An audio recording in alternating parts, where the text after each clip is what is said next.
Hello, welcome back to my channel. And if you're new, welcome. This is part of a 22-part series on the Major Arcana, where we're looking at the tarot itself as poetry made of images, and also I'm sharing with you some of the poems that I have written inspired by different artists' visions of the cards. Today we're going to be looking at the Hermit. And as usual, I'm going to start with the Rider-Waite-Smith because that is sort of the mother deck of so many of the decks that have come to be in the 20th century. I particularly like the Rider-Waite-Smith tradition. I want to move on directly to the Universal Weight card, which is the same drawing by Pamela Coleman Smith, but it is recolored by Mary Hanson Roberts, who watercolored it. And this is the image I think most of us are familiar with and have seen on album covers, for example. I think most people are familiar with this image. It's also close enough to that archetypal image of the wizard with the hood that was popularized particularly by Tolkien in the figure of Gandalf. So we're seeing the Hermit obviously has something to do with wisdom because of its connection to that wizard-like appearance. But I think the important things to look at here are, well, of course, the wizard himself, who is an old man, has a white beard, is carrying a lantern, and the lantern's very important. He's used a walking stick to get to the very top of what looks like snowy mountains. It's barren. There's no other figure there, just him. He is not looking around. His eyes are closed. This is not a card of looking around. This is a card of looking within. I think the word introspection is one that Lisa Papez uses for this card, and I would have to agree that this is a card that's very much about looking within. So I'd like to read the poem that goes with this card, and I did use the Universal Weight as the model. It's called The Mountains. You know this one. The old man in gray robes, lantern lifted, staff straight as his back. He looks down as if to find footprints, tracks, a trail to follow through this snowy world. Even the owl has fled. So in this poem, I'm seeing his closed eyes also as possibly looking down to see, is there any indication of any direction I should go? Trails, tracks, anything, and isn't seeing them. And I guess if I was storing this in my mind, I would think that's why he closes his eyes, because he's got to look elsewhere. He's got to go inside to find the information he needs. Sometimes the owl is connected with the idea of wisdom, and in this one, I have even the owl has fled. He's on his own here. There's only one place to go, and that is within. And so that's the first image of the Hermit that I wanted to share with you.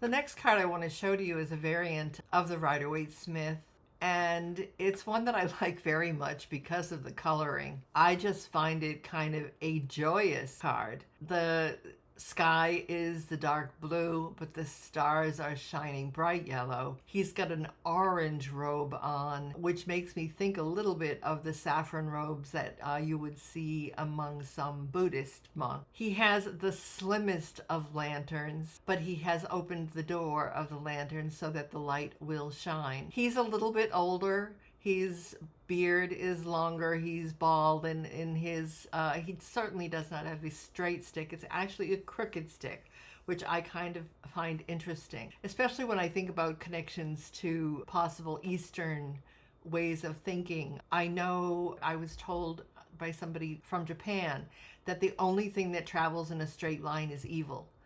And I thought, wow, that is like so the opposite of Europe, where it's like, the straight and narrow is supposed to be the way to goodness. Of course, something that's that straight doesn't really exist, I think, in nature. Everything is a little bit crooked.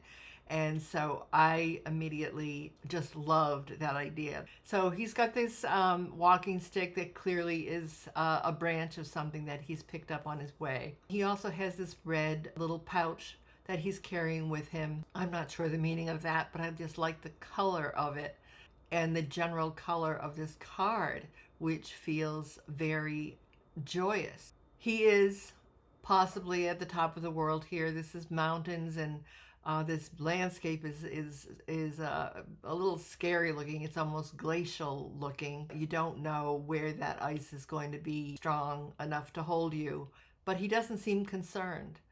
His eyes are open. He is not close-eyed like the RWS. And I guess I liked the fact that this was colorful, as if it's like where you're looking for something.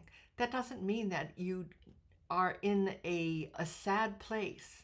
And I think one of the meanings of this card is also has to do with solitude and being happy with your own company in solitude. Let me read the poem that goes with this. It's called In Orange. In orange. It's snowy everywhere. The mountains, the icy glacial fields, his white hair and beard. The blue night sky is full of yellow stars. The hermit is dressed in orange with a red pouch and skinny lantern, its door open, letting the light stream ahead. Tonight, he celebrates. He has no promises to keep.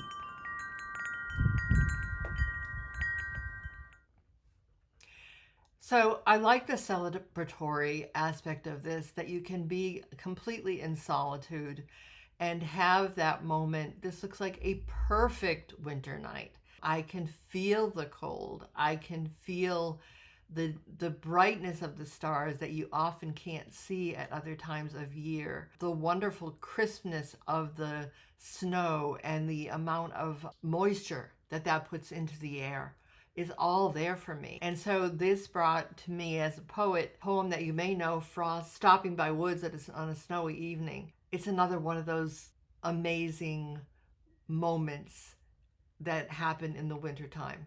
This is like that. This is like that perfect moment on a winter night, but he's completely by himself. There is not a horse to like jingle his bells or remind him that he has promises to keep. In fact, he has no promises to keep. And I love that.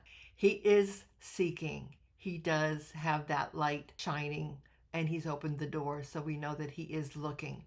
But he's looking in a joyful way. He is totally at home with himself and complete in himself. It can be very difficult. We live in a society that kind of tells us that, loners and introverts are somehow bad and, you shouldn't be asocial. This is not a shadow card of a hermit who has gone so far in the other direction that they won't have anything to do with other people. But this is a card of just someone who is totally at home with being alone and totally okay with it. And not only that, can feel the complete beauty of the world. And therefore, out of that sense of beauty, can do the kind of introspection that's necessary. Like now, in this being comfortable with yourself, feeling the beauty of the world around you, you can go inside, be at peace, and do whatever deep work you need to do to find that deep self, that deep soul, someone would call it, some of us call it, that internal spark. Whatever it is, this is what the journey is about. This is the next step that you have to take. So there's different ways to do it. Some people like to do it in that kind of almost dark solitude, but I just love this particular hermit because he's doing it out of this joyous oneness with this moment on a perfect winter night. Those nights are special, and you can move from that place where the awesomeness of the world becomes apparent to you easily into a place of introspection that is not a dark place, but is a place where you can find light. This next card I want to look at is from the Good Fortune Tarot, and it's another variant on the RWS Hermit. You can see he has the staff, he has the long white beard, and the all-important lantern. He is, however, wearing an interesting red cap that is, almost reminiscent of Santa Claus in some ways, but also of a sleeping cap that they used to wear in the old days. His robe is not a dark robe, but a gold robe, which feels positive somehow and also reflects the light of the lantern. He is carrying the staff, and it is a staff that is naturally occurring one. You can see that there is some kind of vine that has wound its way around it. So again, this is a staff that he has picked up somewhere along the way. Now, in this one, we're not on a mountaintop. We are actually on stairs. Wherever he is, these stairs are built by humans. This is a human structure he's on, not a natural one. It's a very fancy lantern, and it's a gold lantern. It seems very positive in that way. The hermit's eyes are wide open, and he is following this owl. Now, owls are very silent, and you have to pay attention if you want to try to follow one. So he is trying to keep up with this owl, and this owl has a crown. So this is not just any old owl. This is an owl that is definitely a wise owl, possibly queen or king of the owls. And I want to say queen because the owl is associated with Athena, the goddess of wisdom. Whoever this owl is, this is what he's seeking. This particular wizard is seeking wisdom. And he thinks if he follows this owl, he will find it. And perhaps he will. I think what's missing a little bit from this card is that going within part. Climbing the stairs. This hermit has been climbing these stairs forever, following the owl through the dark. The light from his small lantern doesn't reach far, just enough so he can see the shape of the stone steps and the owl, crowned, flying always ahead. So although I really like this image a lot, the introspective part of it seems to be missing for me. He is following this owl. He is trying to follow the path of wisdom, and that, of course, is a good thing. But it is always just slightly ahead of him. And he just has this small lantern that it's not casting a huge light. He's determined, absolutely determined, but he hasn't figured out that he needs to close his eyes. He hasn't figured out that he has to leave whatever this man-made structure is of philosophy or ideas or spirituality or religion or whatever it is, that following this owl may not be the only way, that he may need to look inside in order to find what it is he seeks. This next card that I want to show you is from the Unfolding Path Tarot, and this particular hermit is female. She has long white hair and she is dark skinned. I love that about it. I love that there's some diversity, finally, what we're seeing in the cards. She's wearing a necklace that is a crystal, so she does have a tool with her that has to do with the earth, and she is carrying another, at first I thought it was a flowering wand, but now that I'm looking at it more closely, I can see that it's a crystal. She's been walking for some time. You can see, she has reinforced that staff so that it will be strong. The lantern in her hand you almost can't see the lantern. The star within it is what's important, and it is a six-pointed star. So this card, it seems to me, has something to do with the Star of David and the ethic that surrounds that. So let me read the poem. It's called Witch. Witch. She is regal, this woman with long white hair, brown skin and robe, a flowering wand. She carries a six-pointed star. If you save one life. She lives alone, studying. They say she is a witch. This has happened before. The lines emanating from her body may seem prickly, but they are just the filaments of knowledge growing into wisdom.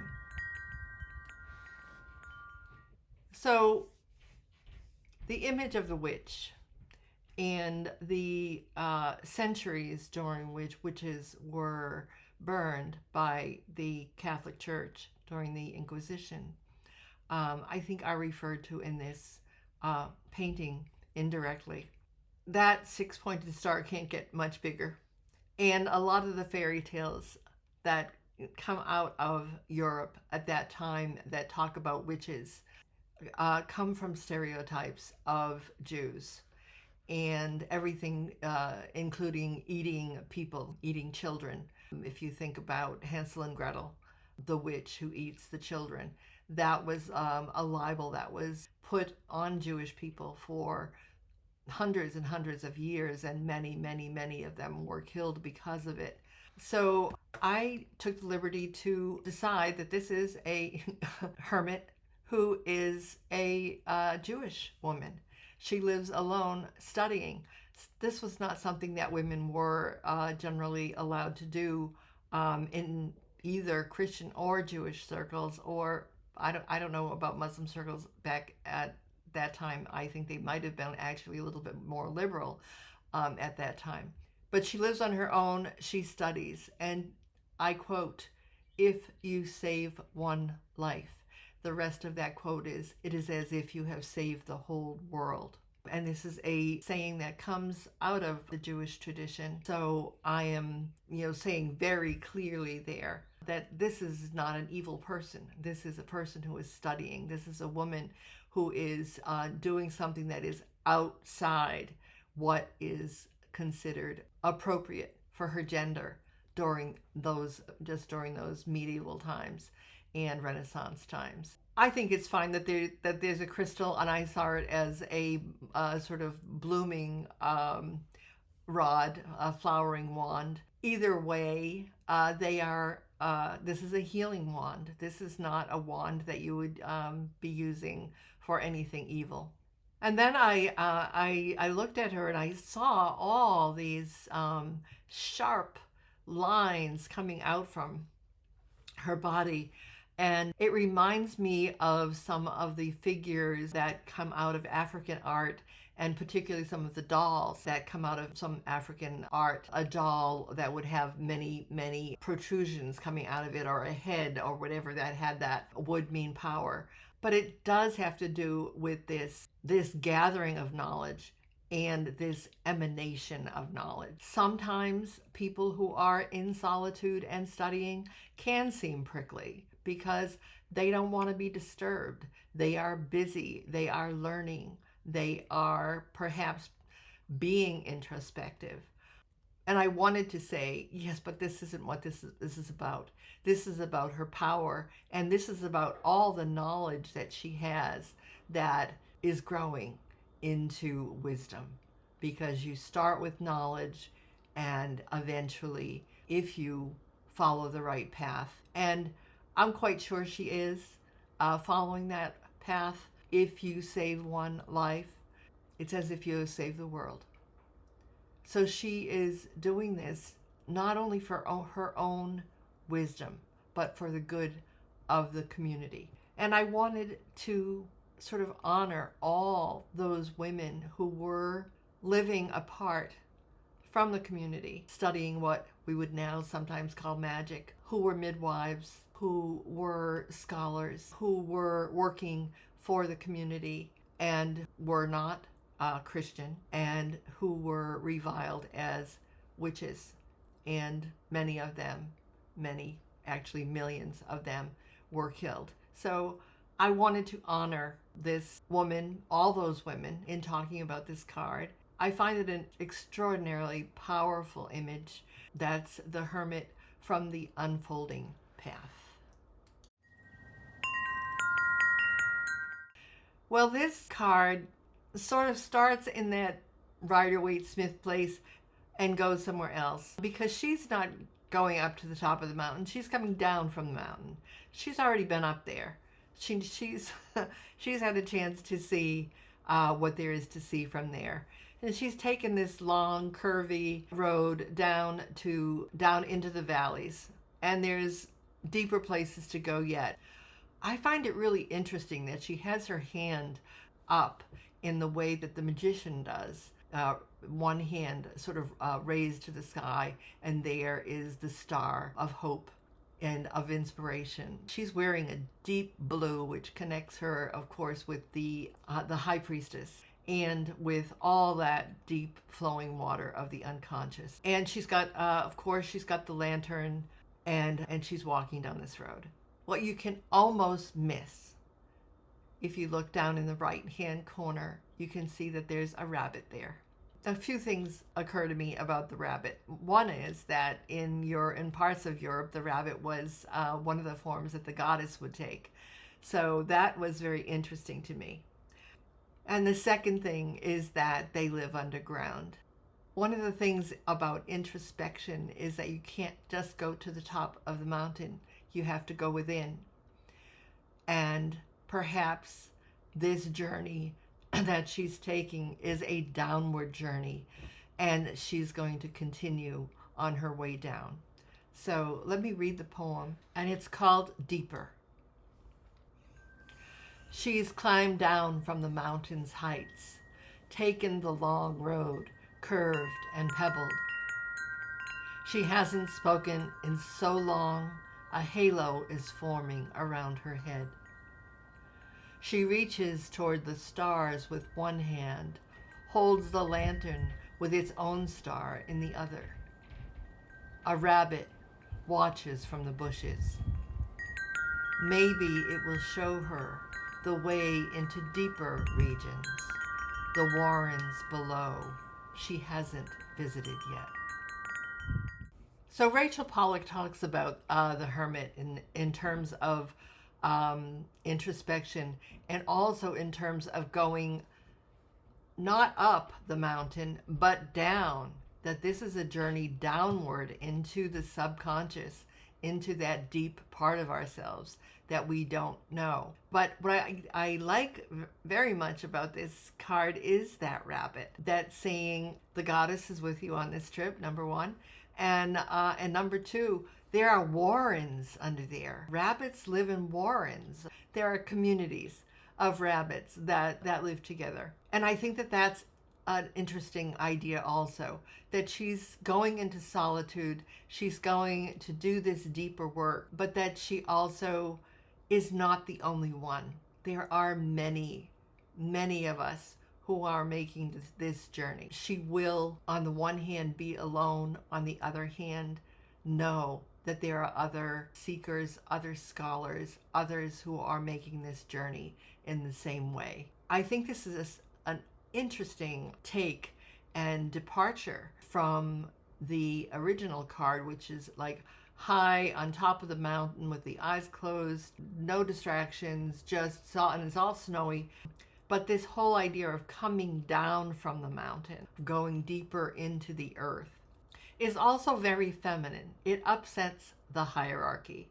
The hierarchy is in Europe that if things are higher, they're better. If things are of the sky, they're better than if there are things of the earth. Not true when you go into a more feminist-based spirituality. Going deeper, going into the earth itself for knowledge, going deeper into yourself, that's a very different kind of knowledge. And I appreciate this image very much. Yes, in a reading, I would feel like this is a card, I think because her hand up there with the star and the rabbit, those two details tell me that this is a very hopeful hermit card. This is a card where you're going to do some introspective work. You're going to be alone, but not feel alone. And that you're going to go deeper than maybe you've ever gone before. And that is a real gift. This next card is from the Fae Tarot. I adore this card, although it is completely the opposite of what introspection is. So I don't know if I want to say it's a shadow card exactly, but it is a confusion card. I think it's very difficult for some people to be alone. And if they are alone, they don't know what to do with themselves. That's part of it. And let me read you the poem first, and then we'll talk. This is called The Staircase. In his purple, oversized top hat, he is searching the staircase designed by Escher. It is all confusion. Who knows what leads where? He'll need that huge lantern he's carrying. Even the ladder is broken. A book is falling. A lizard runs down the stairs. A rabbit sits on a wall. Up, down, sideways. A blue cow sticks her head through a slat in the stair to see what's going on. The little cat checks him out. She is skeptical. Who is this buffoon in his red overcoat and green pants? And why would he look for wisdom here? So this just, to me, feels like the person who is doing all the wrong things. And the little cat, she gets it completely. He's got this top hat on, this big purple top hat that almost makes me feel like it's like an Alice in Wonderland image for some reason. How tall a top hat was sort of indicated your rank to a certain extent in Europe at a particular time. So he must think very highly of himself to have like this big, huge top hat. On the other hand, at some point, it's like, well, you might expect it to be a hat you'd see on a clown. And he is clownish. There are many, many colors. He's on the staircase. It's a bizarre staircase. And I make a reference to Escher, who has drawings of staircases that lead sort of nowhere. And it feels very much like these staircases were designed by him. He is seeing all kinds of things, and they don't make sense. It's just confusing. And you can see by the look on his face that he's totally, totally confused. He's looking in all the wrong places. And I think that's really what this card is about. Is like, you can carry the biggest lantern that you can find, but if you're not looking in the right places, you're not going to find wisdom. And he's not. He's somewhere, we don't know where, possibly inside his mind, deep in that mental space of overthinking things, but not going into that deep introspective place that has to do with intuition and the internal and the real self and the soul and all of those things that we spoke of earlier. This, for me, is a shadow card. This is like what not to do. This is not introspection. This is not being able to feel comfortable being alone. You don't know how to be alone. You can spend so much time wasted in looking in the wrong places. You can spend so much time spinning your wheels and never actually do what the woman was doing when she came down from the mountain. I'm going to go to the deeper place. He doesn't even know there's a deeper place. He hasn't even figured that out yet. Again, for me, this is a shadow card. If I got it in a reading, I would be like, wow, you're trying to find an answer, and you think that you need to use your mind somehow to do that. this isn't that kind of a question. This is not the situation you're in. You need to spend some time alone. You need to spend some time in introspection, going deeper, being at home with yourself, and stop trying to fill up your mind with distractions. Well, if the Hermit in the Fae Tarot is having a hard time, this guy is having an even harder time. I think the difference is that this particular Hermit can get other people into trouble. This is another shadow card, and it's hilarious. Clearly, I didn't even notice the hand coming out of the pocket. Every time I look at these cards, I see something different. This is a mad scientist card. This is the Frankenstein's, not the monster, but the Frankenstein himself, the Dr. Frankenstein. And I think what it says to me is some people don't know how to be by themselves and do introspective work. Instead, they go into this mental space. And this is where we have, of course, have gotten the image of the mad scientist, which is depicted here. Let me read the poem. And the poem is called Desire to Know. Some people just can't be left alone. They are always thinking, planning, tampering, lighting things on fire, mixing stuff together they find in tiny bottles, no matter the noxious smoke. The blueprint, or in this case, the orange print, is on the wall. How to put a brain into a pumpkin. Carve the scary face. A skull sits on the table, a surgical scar on its cranium. He's watching the monster, mad with power, his desire to know, run amok. What will he do next? So this desire to know is one that I have felt my whole life. I remember I was in like 4th or 5th grade, and I had a teacher who told us to write down our life's goal. And I wrote, I want to know everything. And she walked by and looked at it and chuckled. And I was really kind of insulted. I thought that was a very serious and serious and doable thing. And this is a man who has not figured out that he can't know everything. And he cannot be alone because his mind won't stop working. And not only that, he can't stop tampering with things. Well, we can see some of the things he's done here. First of all, he's put at least a couple of things together, and this terrible greenish yellow noxious smoke is coming out, and he's totally delighted that that has happened. I remember being that age, where I was strictly forbidden to touch my cousin's chemistry set. He was 5 years older than me. But of course I did. And one of the things I did was burn sulfur because I had heard that if you did, it smelled like rotten eggs. I had actually never smelled rotten eggs, so I didn't know what I was getting myself into. But I burned it and it made this horrible smell, and I was completely delighted with myself. But I was 8. This man is a full-grown man. He's so full-grown that he's almost completely bald. And he hasn't gotten out of that stage. He is going to not just have ideas, but try out those ideas. And he is not doing this for anyone's good but himself. Interestingly, there's no lantern. There's some stars outside, so I guess I could see that as partly hopeful. The black cat is just looking up like, oh God, he's at it again. And someone has drawn a picture of like the mad professor and put it on the wall. I think that's hilarious also. But there is this blueprint, although I do point out that it is actually an orange print, and it is for putting a brain inside a pumpkin and turning it into a jack-o'-lantern.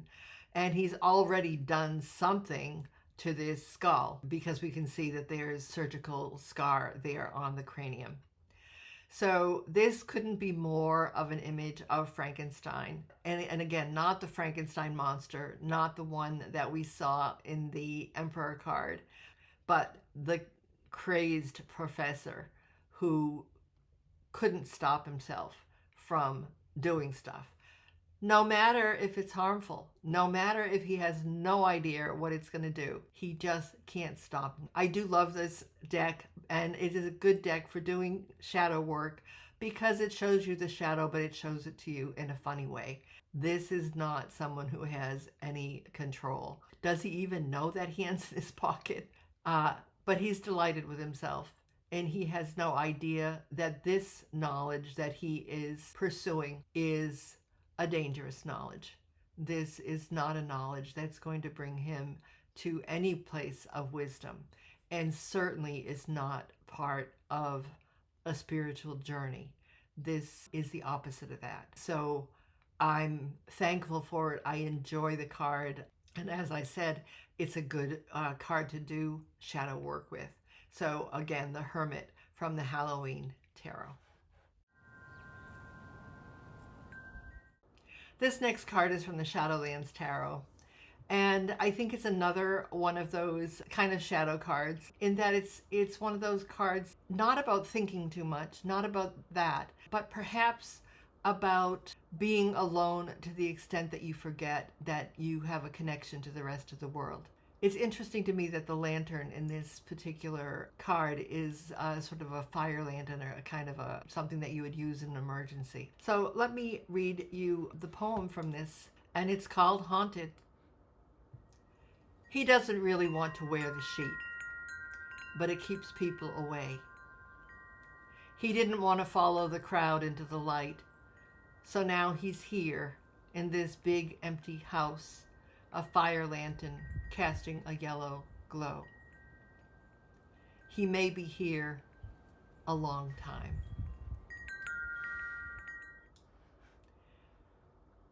So when I saw this card, this ghost, of course I thought of haunted houses. I had to think a lot about, like, what does this have to do with introspection, with being a hermit? And then I thought, well, you know, if it's Halloween and you're covered in a sheet, no one can see you. And that's true if you're a ghost also. So if you're a ghost in a haunted house and you choose to wear the sheet, which because no one can see you, that's kind of an extreme of solitude, kind of an introversion that is not healthy. There's a light there, but this is a safety lantern. This is not going to give him the kind of knowledge he wants. In the poem, I imagine him dying, and dying perhaps in some crowded situation where all these people were going into the light, where he should have gone and could have gone, but wouldn't because too many people were going, and he didn't want to be in the crowd. There's part of me that totally gets that. Introversion can be like that. I think being comfortable with yourself when you're alone is a good thing. But I think sometimes if things are carried to such an extreme that you don't ever want to be with other people, then you've entered the shadow side. And then you're going to need a safety lantern. So I think, again, this is a shadow card. What is it going to take you to take off the sheet? How are you going to use that safety lantern to look at the things you need to look at before you can come out and just be with other people? So I can see this as being a really therapeutic card, particularly for people who are having issues with social awkwardness and introversion to a point where it is harming them, because it also keeps you from your spiritual growth. All right, you can't do the introspection if you're alone because you're afraid or because other people make you uncomfortable. Are you even comfortable with yourself when you're in that situation? I think not. Are you lonely? Are you feeling like there's nobody else out there who understands you? Is that why you've put on this sheet?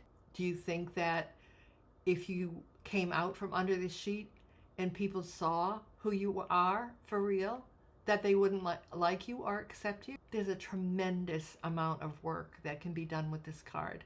And so I wanted to include it for that reason. This is not the card of introspection. This is a shadow card of a kind of solitude that is not a healthy solitude. But again, these shadow cards are so, so important for the work that they allow us to do. So even though it's not the Hermit introspection card that's going to lead you to spiritual growth, it is a card that could perhaps lead you to some healing and to a healthy way to be alone, as well as a healthy way to be able to be with others. This is the Hermit card from the Shadowlands Tarot. So there are a lot more Hermit cards than I anticipated, so I decided I wanted to split this into two parts. So please look for the Hermit Part 2, where we'll be going into many more cards that have very, very little to do with the Rider-Waite-Smith tradition, which I think are very exciting. See you then.